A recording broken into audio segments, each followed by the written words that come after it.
আপনি দেখছেন news now. কোনটা খবর? উদয়পুর মাতারবাড়ি থেকে সোনামুড়া সীমান্ত পর্যন্ত আন্তর্জাতিক মানের সড়ক নির্মাণের কাজ ধীরগতিতে চলায় ক্ষোভে ফেটে পড়ল মেলাঘর ইন্দিরানগর এলাকার বাসিন্দারা। মঙ্গলবার সকালে স্থানীয় পুরুষ ও মহিলারা একত্রিত হয়ে অবরোধ করেন মূল সড়কে।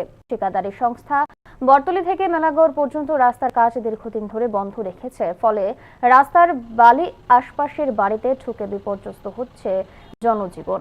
অবশ্যই ঠিকাদারি সংস্থার কর্তৃপক্ষে ঘটনাস্থলে গিয়ে 5 দিনের মধ্যে নিজের রাস্তার কাজ করার আশ্বাস দেন বলে অবরোধ তুলে নেয় এলাকাবাসীরা। बहुत खतरनाक आदमी है पब्लिक। इसका ड्राइवर किधर है? वो तो पूछ रहा हूँ, कहाँ है ड्राइवर? लगा बोलो। তারা রাস্তা অবরোধ হয়েছে, আমরা রাস্তা দুলে আমরা থাকতাম পারি না। दूर कोई जा দূর করে যা আমরা বাতের মধ্যে আমরা ভাত খাইতেই তখন ভাত খাইতাম না, বাতের মধ্যে ভালো লাগে, আমরা খাইতাম পারি না। এরপরে রাস্তা আজকে কতদিন ধরে এই রাস্তা এই অবস্থা করে রাখছে, তারা জল ওদের ঠিক করে। আর আজকে রাত্রের মধ্যে যদি আমরা রাস্তা পিছ না দেয় তাহলে আমরা কালকে আবার অবরোধ করবো, আমরা রাস্তা ঠিক করে দিতে হইব। আমরা সর্দি কাশে আমরা থাকতাম পারতাছি না, আমরা তো একটা মানুষ নাকি, আমরা যে রূপ দিব, আমরা কি সরকারি নিয়ে আমরা টাকা দিব যে তোমরা চিকিৎসা করে আয়োগা।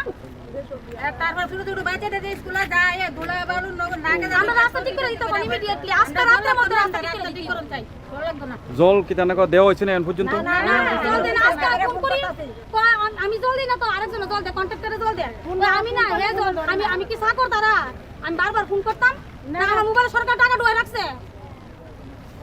এবারে গাড়িতে রাইছে বলে কইছে বলে আন্ডারে টাইম মতো আন্ডারে তেল দেন না জল দেন, আমরা কি করব, আমরা কি করব, কি কইতাছে এটা?